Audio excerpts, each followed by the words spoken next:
Israel আমেরিকার বিরুদ্ধে লড়াইয়ে ইরান বিশ্বকেই নাড়িয়ে দিতে যে ভয়ঙ্কর প্ল্যান করেছিল।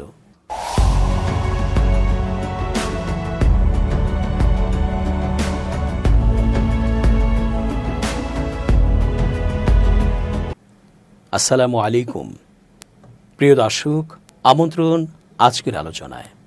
চেঞ্জ টিভির আন্তর্জাতিক চোখ অনুষ্ঠানে এস যে রতন স্বাগত জানাচ্ছি। ইরানকে বোধ করি অনেকেই চেনে নাই। চীনে থাকলে ইরানের পক্ষ নিয়ে ওই ইসরায়েল আর আমেরিকাকে প্যাদানি দিয়ে দুনিয়া থেকেই বের করে দিত। বর্বররা নিরপরাধ একটি দেশকে ধ্বংস করতে উঠে পড়ে লাগবে, আর অন্যান্য দেশ তাকিয়ে তাকিয়ে দেখবে তা কেমন করে সহ্য করে। বিশেষ করে যখন ইরানের হাতে এমন এক মারাত্মক ট্রিগার রয়েছে যার মাধ্যমে পুরো বিশ্বকে ইরান একাই কুপকাত করতে পারে। ইরান যখন দেখছে যে কেউ তার পাশে নেই, তখন তার আত্মরক্ষার্থে এই কৌশলী ট্রিগার সে চালাতেই পারত। তবে ট্রাম্প সেটা কিছুটা আঁচ করতে পেরে তড়িঘড়ি করে ইসরায়েলকে সাথে নিয়ে ইরানের পায়ে পড়ে যে এই যাত্রায় কঠিন এক বিভীষিকাময় পরিস্থিতি এড়িয়ে থাকতে পেরেছে। চমকে ওঠার মতো সংবাদ প্রকাশ্যে এসেছে যে পারস্য উপসাগরে জাহাজে নৌ মাইন লোড করেছিল ইরানি সেনাবাহিনী। গত মাসে সংঘাত চলাকালে এই পদক্ষেপের ফলে ওয়াশিংটনে উদ্বেগ আরও বেড়ে যায়। তখন ইরান ইসরায়েলের বিভিন্ন স্থানে হামলাও তীব্র করে, আর সেসব হামলার সফলতার হারও সময়ের সঙ্গে বাড়ছিল। যুক্তরাষ্ট্র জানতে পারল হরমুজ প্রণালী অবরোধের প্রস্তুতি নিচ্ছে তেহরান। দুই মার্কিন কর্মকর্তার মতে অপ্রকাশিত প্রস্তুতিগুলো তখনই মার্কিন গোয়েন্দারা শনাক্ত করে। গত 13 জুন ইরানের বিরুদ্ধে ইসরায়েলের প্রাথমিক ক্ষেপণাস্ত্র হামলা শুরু করার কিছু সময় পরই পারস্য উপসাগরে শক্তি বাড়াতে শুরু করে ইরান। সংবেদনশীল গোয়েন্দা বিষয় নিয়ে আলোচনা করায় নাম প্রকাশ না করার অনুরোধ করেছেন ওই কর্মকর্তারা।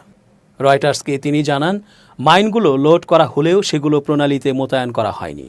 তবুও ইঙ্গিত দেয় যে তেহরান সম্ভবত বিশ্বের ব্যস্ততম জাহাজ চলাচলের পথগুলোর মধ্যে একটি প্রতিবন্ধকতা তৈরি করার বিষয়ে কঠোর হতে চেয়েছিল।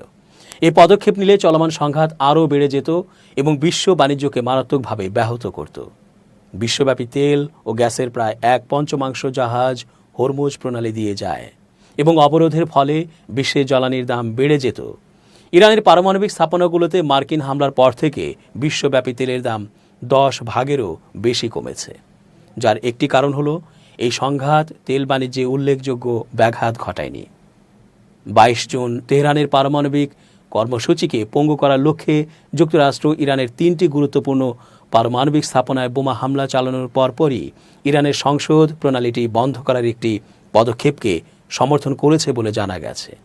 এই সিদ্ধান্ত বাধ্যতামূলক ছিল না এবং বন্ধের বিষয়ে চূড়ান্ত সিদ্ধান্ত নেওয়ার দায়িত্ব ইরানের সর্বোচ্চ জাতীয় নিরাপত্তা পরিষদের ওপর ছিল। ইরান বছরের পর বছর ধরে প্রণালীটি বন্ধ করার হুমকি দিয়ে আসছে, কিন্তু কখনো সেই হুমকি বাস্তবায়ন করেনি। ইসরায়েল ইরান বিমান যুদ্ধের সময় তেহরান কখন মাইনগুলো লোড করেছিল সে তারিখ রয়টার্স সঠিকভাবে জানতে পারেনি। যদি সংঘাত আরও বাড়ত, তবে মূল রাস্তা দিয়ে জাহাজগুলোর চলাচল বন্ধ করে দিত সেসব মাইন। এদিকে মাইনগুলো সেখান থেকে সরানো হয়েছে কিনা তাও স্পষ্ট নয়। ইরানি জাহাজে মাইন মজুদ রাখা হয়েছে বলে যুক্তরাষ্ট্র কিভাবে জেনেছে তা সূত্রগুলো রয়টার্সের কাছে প্রকাশ করেনি। তবে এ ধরনের গোয়েন্দা তথ্য সাধারণত স্যাটেলাইট চিত্র, গোপন মানব উৎস অথবা উভয় পদ্ধতির সংমিশ্রণের মাধ্যমে সংগ্রহ করা হয়।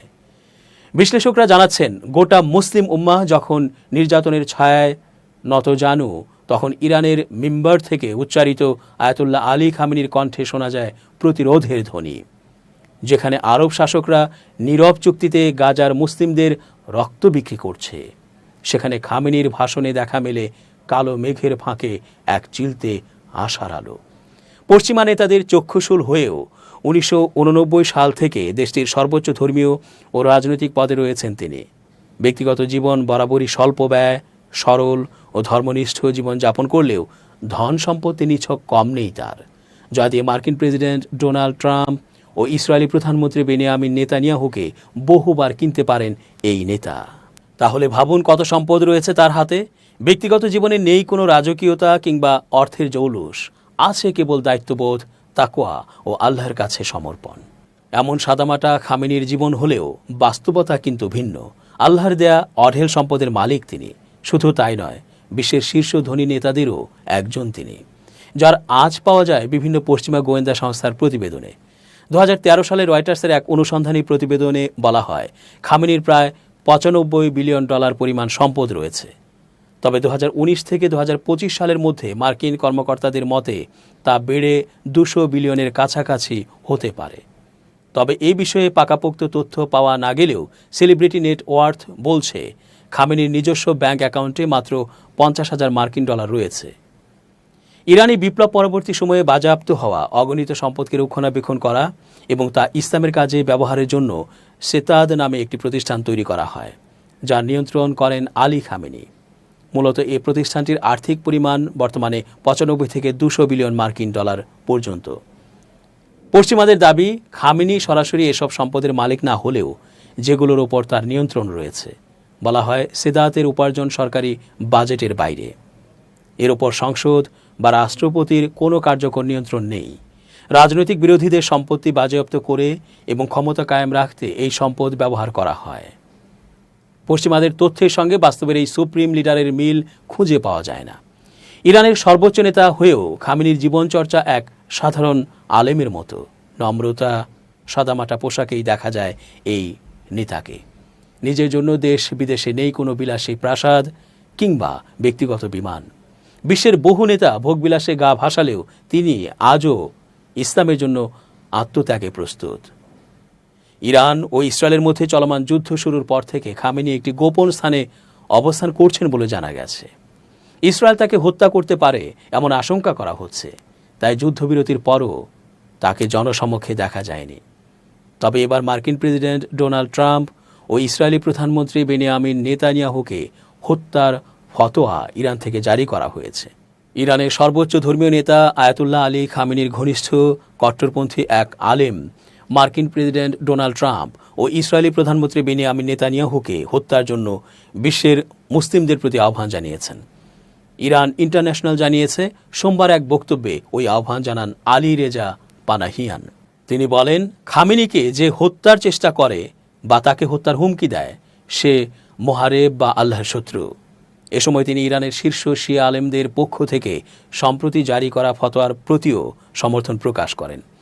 শিয়া ইসলামী ফিকাহ অনুযায়ী কাউকে মোহারেব ঘোষণা করা এবং তার বিরুদ্ধে ফতোয়া জারি করা মানেই সেই সিদ্ধান্ত কার্যকর করা ধর্মীয় দায়িত্ব হিসেবে বিবেচিত হয়।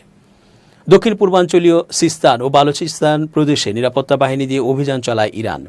এতে ইসরায়েলি গোয়েন্দা সংস্থা মোসাদের সঙ্গে সংশ্লিষ্ট 50 জনের বেশি এজেন্ট আটক হয়েছেন বলে দাবি করেছে দেশটির ইসলামী বিপ্লবী গার্ড বাহিনী IRGC। মেহের নিউজের এক প্রতিবেদন থেকে জানা যায়, অভিযানের সময় 2 জন নিহতও হয়েছে। মঙ্গলবার 1 জুলাই এক বিবৃতিতে IRGCর স্থলবাহিনীর কুলস ঘাঁটি জানিয়েছে, ইসরায়েলপন্থী সন্ত্রাসী ও ভাড়াটে গোষ্ঠীগুলোর বিরুদ্ধে কয়েক দফায় পরিচালিত অভিযানে এসব ব্যক্তি আটক হন। এছাড়া আটককৃতদের কাছ থেকে বিপুল পরিমাণ অস্ত্র ও গোলা বারুদ উদ্ধার করা হয়েছে, যার মধ্যে যুক্তরাষ্ট্রে তৈরি আগ্নেয়াস্ত্রও রয়েছে। IRGC জানায়, ধৃত ব্যক্তিরা ইরানের গুরুত্বপূর্ণ অবকাঠামো ও নিরাপত্তা স্থাপনাগুলোতে হামলার পরিকল্পনায় যুক্ত ছিল। গোটা অভিযানটি 2 সপ্তাহব্যাপী পরিকল্পনার ভিত্তিতে বাস্তবায়ন করা হয়েছে। প্রদেশটি পাকিস্তান ও আফগানিস্তান সীমান্তবর্তী এলাকা হওয়ায় অঞ্চলটিতে দীর্ঘদিন ধরেই বিচ্ছিন্নতাবাদী ও জঙ্গি গোষ্ঠীর সক্রিয়তা রয়েছে। ইরান বরাবরই অভিযোগ করে আসছে, এই অঞ্চলকে ব্যবহার করে ইসরায়েলের গোয়েন্দা সংস্থা মোসাদ এবং যুক্তরাষ্ট্রের CIA দেশের ভেতরে নাশকতামূলক কার্যক্রম পরিচালনা করছে। IRGC আরও দাবি করে, এই অভিযানের মাধ্যমে মোসাদের একটি বড় নাশকতা পরিকল্পনা ব্যর্থ করে দেয়া হয়েছে। তারা জানায়, ইসরায়েল এ অঞ্চলে সামরিক তথ্য চুরি, বিশৃঙ্খলা সৃষ্টি এবং ইরানের অভ্যন্তরীণ নিরাপত্তা ব্যবস্থা দুর্বল করার জন্য স্থানীয়দের অর্থ ও প্রশিক্ষণ দিয়ে নিয়োগ করছিল। তবে এই বিষয়ে এখন পর্যন্ত ইসরায়েলের কোনো প্রতিক্রিয়া পাওয়া যায়নি। বিশ্লেষকদের মতে, ইরান সরকারের এমন ঘোষণার পেছনে কৌশলগত বার্তা রয়েছে। এটি যেমন অভ্যন্তরীণ নিরাপত্তা বাহিনীর সক্ষমতা প্রদর্শনের ইঙ্গিত, তেমনি আন্তর্জাতিক মহলকে জানিয়ে দেয়া, দেশের ভৌগোলিক সীমারেখা অতিক্রম করে কোনো হস্তক্ষেপই বরদাস্ত করা হবে না।